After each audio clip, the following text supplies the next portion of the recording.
What's going on, guys? This is Nate from the Scrap Academy welcoming you to our next deck profile here on the channel. Today we've got straight from the feature match Sean with his Salamangreat deck. Let's go ahead and jump right on into it. Yeah, it's a new ban list. Gazelle's back at 3 now, so we thought give it a shot, right? Why not? Some new support. It did okay tonight. Definitely need to make some tweaks to the deck, but yeah, we'll just get right into it. We'll start off with all the Salamangreat cards. This is the newest one. You play Salamangreat Fire.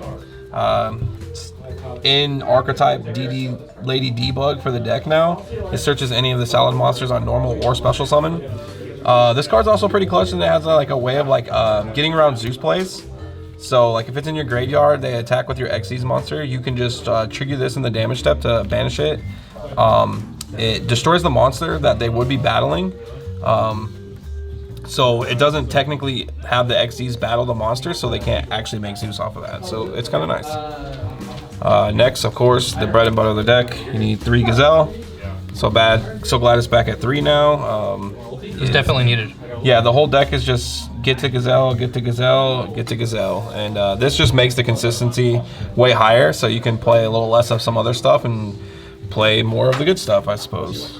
I'm still on 3 Spinny. I guess you could cut this down to 2 if you really wanted to, but like getting to this and to this just means that you get both your traps. So I like seeing it in my opening hand, or like having this already and then just searching for Spinny if I need to do that. I do hold my search spells as often as I can for other reasons we'll get into, but yeah, 3 Spinny is still nice. I'm still on 2 Jaguar. I'm playing pot in the deck still. We could just cut it and cut this down to 1 probably, but I like drawing cards, so especially like post siding and drawing into side deck cards is super nice. 1 Falco still has its uses. Reset your traps, bounce your Gazelle back to your hand, which is actually like unironically like you can do it in different ways now, which I can like showcase later. But yeah, I'm opting to only play 1 Foxy. Probably bump this to 2 actually, and maybe I could do like 2 Spinny, 2 Foxy. This comes up a lot. Nice to just have an extra body that you can put on, and then the popping is really good. 1 not new card still, Mirror. So this card's pretty cool. This is why I say I hold my searchers, because if you can do your combos and you're worried about nib, or if you do get nibbed, so you can like hold on to your sign at mining or hold on to your circle, let them do like nib you, because it still hurts the deck really bad. So if you add this card except by drawing it for your card for turn, you can just special summon it for free. So then it lets you go back into your link plays, which usually opens up all your graveyard plays. So it's kind of needed. Another card that kind of facilitates the same role is Weasel. This is a new card. This card's actually pretty bonkers. What does it do? Same thing. So if it's in your hand and you have 2 of the names, any Salamangreat names in your graveyard, you can just special summon it from your hand. So same thing is if you already established some stuff in your graveyard, you will most likely add this card instead of Mirror, because you still get the free special summon basically, except for this also has utilities in the graveyard, which is really nice. So you can, if this card's in the graveyard and then you summon any kind of I think it's fire, any Salamangreat, like extra deck monster, period, fusion, link, ritual, anything, you can activate this in the graveyard to target another Salamangreat monster in your graveyard. Put this back on the bottom of the deck, give your opponent the other monster you targeted, and then draw a card. This is really good post siding because you can just give them the monster. There's other plays that you can do with, like, if you say you want you've already added Gazelle back, but you want to get Fire back, you can put Fire on their field, and then when you link off your Mirage Stallion, you can just bounce the Fire back to your hand if you don't want to leave it on their field. But I mean, giving your opponent a monster is really good. Turns off evenly. Lightning Storms, Imperms. So going second it's pretty nice. So that's it for, besides hand trap monsters, that's it for just the main engine Salamangreat stuff. We'll get into spells. So I'm on 2 Signet Mining now. I thought I could just cut this down now with Gazelle going to 3 because you don't really need the consistency. I think 2 is still nice though because it gives you options to search other things. And same thing, like if it's just a little more nib protection now because you can add these other 2 monsters if you do get nibbed. You just hold on to these cards. You're just able to play through that. Yes, a lot easier. Of course, you're still on 3 circle because this searches Gazelle. So, or any of the other pieces, same thing. You can hold it. Get one of your other monsters, still really, really good. I'm on 1 will. This is another card I always go back and forth on, like playing anywhere from 3 to 1 copies. It really just depends on your flavor, on what you're want to doing, what you're trying to fit into your deck. Helps you play around Nibiru, of course. Soul Charge effect is absolutely bonkers, especially now when you're making the new Link 4. So if you can stifle all their plays, and you have this, you can come back on your turn, get rid of your Link 4, summon back 4 monsters, and I mean, you're gonna win the game from there, so. Another one-off, of course, the field spell, the brick. I drew this card way too much tonight in my opening hands. It's insane that you can still do that, but it's solid. I opted to play 2 crossout tonight, just because I didn't want to get Nibiru'd. I'm also playing lots of hand traps and other things, so like this is multiple uses. I didn't really want to go to 3 and brick on it too hard. I barely saw it tonight actually, but still a good idea, honestly, in my opinion. So bump it to 3. Yeah, because Nib just cooks this deck so hard. Like I said, I'm playing Pot of Desires. I just like drawing cards. You used to play like Flame Buffalo and stuff in this deck to like draw cards and this. But you can with like Weasel and like Heasel in the extra deck and this, you can draw like feasibly like 4 cards on your turn, which is super nice, especially going into post like games 2 and 3 where you like sided. Good one-of cards, Called by the Grave. I put it in like almost every deck. It's just cracked. It should just be banned at this point. But I'm playing 1 Talents tonight. I have thought about playing Thrust in this deck. I just think this card's a good one-of. It's pretty sacky if you just have it in your main deck.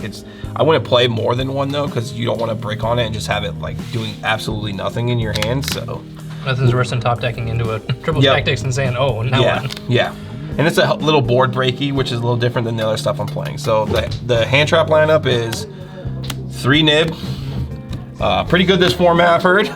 Also just want it in the main deck so that we can use it for cross-out targets. 3 is fine. I wouldn't change that at all. Just continue to play that. Of course, we play Ash Blossom. Everyone knows that if you're a solid player, you play Ash. Generically, it's always going to be super good. And then adding this back off of Sunlight Wolf is really good, especially now with plays where you can like use the Weasel to like give your opponent the Gazelle. Mirage Taliel, bounce that back to your hand, and then on your Sunlight Wolf, you're free to add Ash or any other fire target that you really want to do. Kind of busted. Yep. For tonight, I chose to also play 2DD Crow because Cash is gone. So tier is definitely a thing now. This was actually really nice. If I could find my 3rd copy, I probably would have played a 3rd copy. But Crow was super, super good, honestly. If I wasn't playing this, I would probably play Valor, I think. And then the last hand trap lineup is 3 Imperm. Generically, super good. Need this to just, out some trouble monsters going second that might cause a problem. I got absolutely cooked by Unchained. I wish I would have had this card to like stop their Link monster because sucking up the monsters is just really rough. And then the last traps is I played 2 Roar.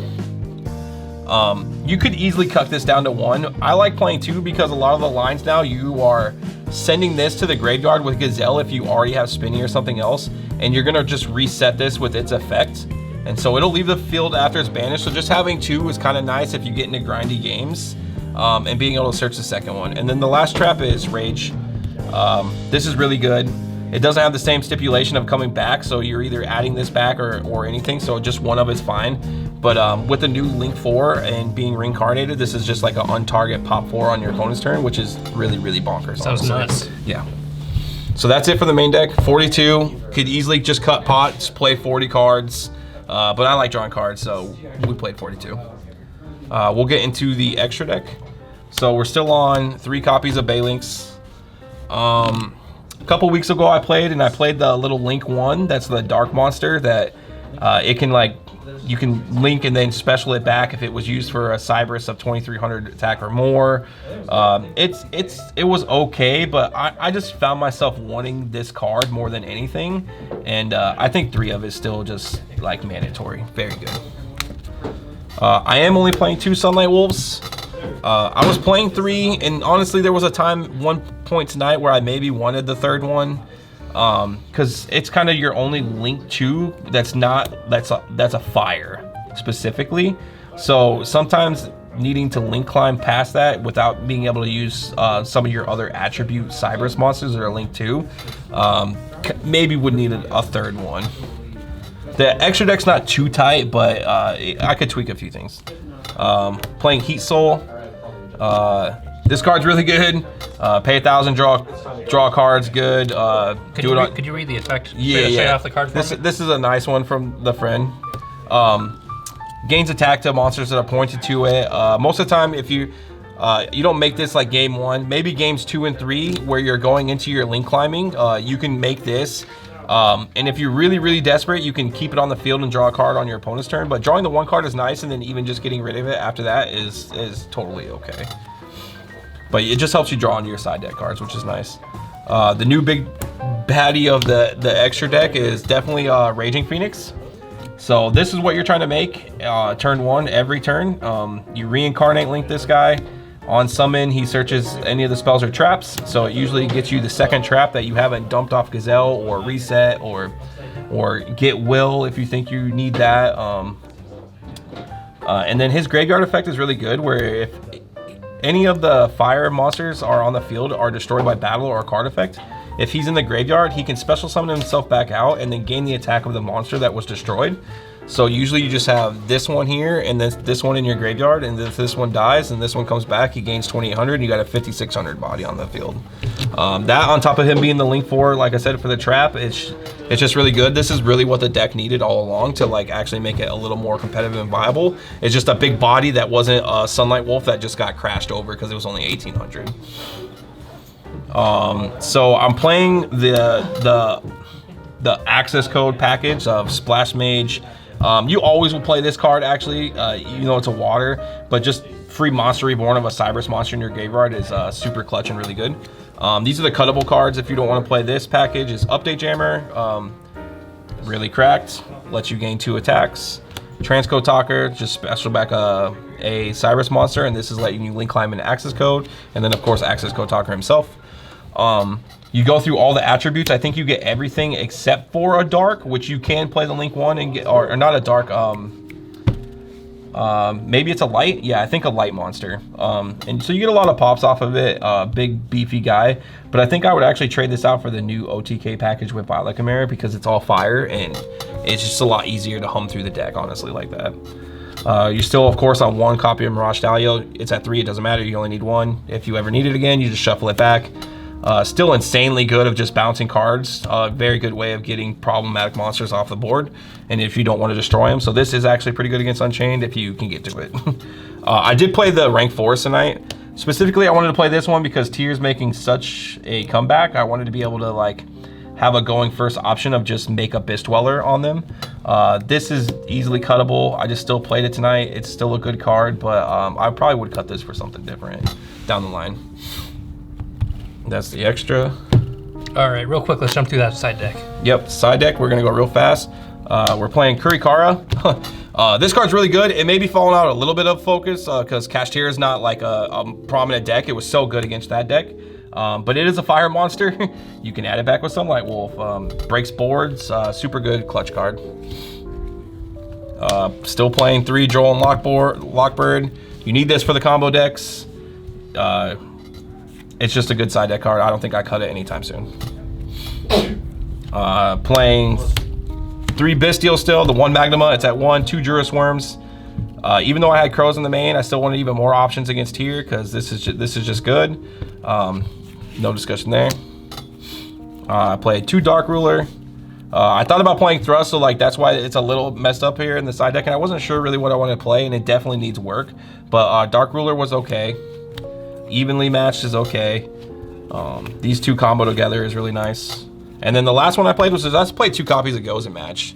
I am seeing a few things here you can use with your crossout designator as well. Yep. Because you don't also wanna, cross out designator targets. Yeah. You're going first. You don't want to get Dark Road or evenly matched. Very common cards that everybody else is playing outside of maybe Kurikara. You know what I mean? But very good crossouts. This is the card that was actually really good in Nuts tonight, and makes me want to cut the access code line even more because the new line just keeps you through fire all the way, so you can just play under Goes and match where a lot of other decks currently in the format just straight cannot. So this card is actually really good tonight. So I'll probably play 3 of it, maybe even main it. So. Alrighty, well thank you, Sean, for bringing us your Salamangreat deck. Hopefully you guys enjoyed the deck profile, as well as the live duels that we brought to you for this deck. Hopefully you guys enjoyed it. If you did, make sure to hit that like button, hit the subscribe button, hit the notification bell on the way out the door, because we'll be bringing you some more feature matches to you shortly. But that's all I've got for now, guys. Thank you so much for watching. As always, this is Nate from the YuGiOh Academy, signing out for now. Peace out.